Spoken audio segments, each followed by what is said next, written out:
Ya, publik begitu tercengang ketika ada dua serangan yang dilancarkan oleh pemerintah Iran ke dua tempat merupakan pangkalan militer, salah satunya di Baghdad, Irak. Orang bertanya apa yang akan disampaikan oleh Presiden Donald Trump. Alih-alih melakukan serangan balik, tapi ada yang menduga bahwa ternyata ada sedikit yang melunak dari Trump. Bisa jadi, apakah mungkin pasukan militer Amerika Serikat yang ada di Irak akan ditarik mundur atau hal lainnya, itu yang akan saya bahas di malam hari ini, membaca konflik yang terjadi antara Iran dan juga Amerika Serikat. Assalamualaikum warahmatullahi wabarakatuh. Mas Faisal Assegaf yang merupakan wartawan senior di Timur Tengah, beberapa kali bertandang ke sana, melihat bagaimana konteks sosial politik, bahkan juga sudah mengamati, menjadi pengamat Timur Tengah.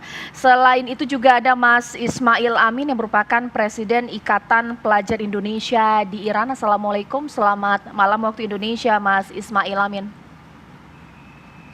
Waalaikumsalam, selamat malam. Ya, Mas Ismail, diceritakan terlebih dahulu ini bagaimana situasi di Iran hari ini? Ya, situasi Iran hari ini, Mbak, masih relatif aman. Belum ada himbauan secara khusus dari pemerintah Iran berkaitan dengan kemungkinan serangan balik dari Amerika Serikat. Semuanya masih aman-aman saja. Tapi semua apa sih? Kita masih berjalan seperti biasa. Bagaimana respon pemerintah Iran, media massa di Iran menanggapi pidato dari Trump? Ya, kalau pemerintah Iran sendiri menyikapinya bahwa pemerintah Iran tetap tegas dengan sikapnya bahwa harga yang harus dibayar oleh Amerika Serikat atas kematian Qasim Soleimani adalah angkat kaki dari kawasan. Karena tugas Qasim Soleimani yang diberikan oleh pemimpin tertinggi Iran adalah bagaimana agar Amerika Serikat tidak ikut campur lagi dengan persoalan-persoalan internal yang ada di kawasan. Sehingga harga yang harus dibayar adalah Amerika Serikat harus angkat kaki, harus diusir dari kawasan. Tanpa itu, maka Iran akan terus melancarkan serangan-serangannya ke pangkalan militer Amerika Serikat. Bahkan Iran mengatakan ada sekitar 140-150 titik yang menjadi target dari militer Iran.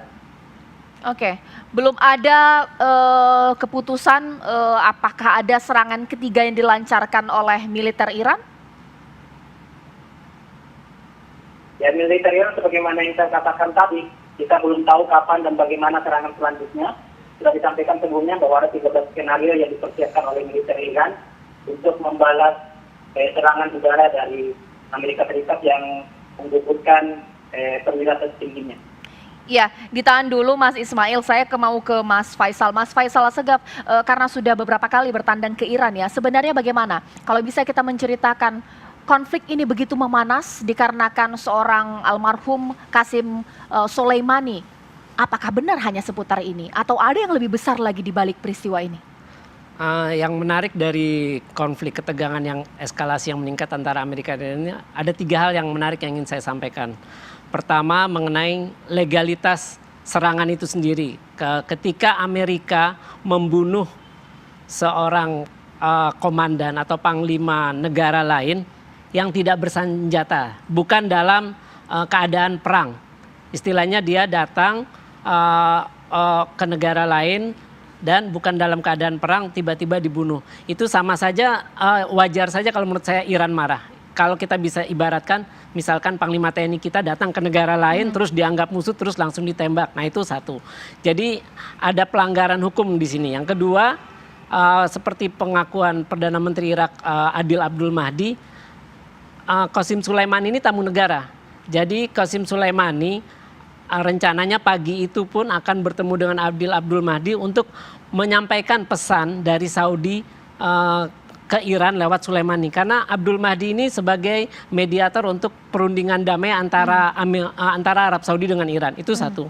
Yang kedua yang menarik poin dari kematian Soleimani adalah siapa yang sebenarnya diuntungkan dengan kematian Soleimani. Yang pertama, ini keuntungan dalam arti bisa sengaja maupun tidak sengaja dari insiden kematian Soleimani. Yang pertama, Iran tentu saja diuntungkan.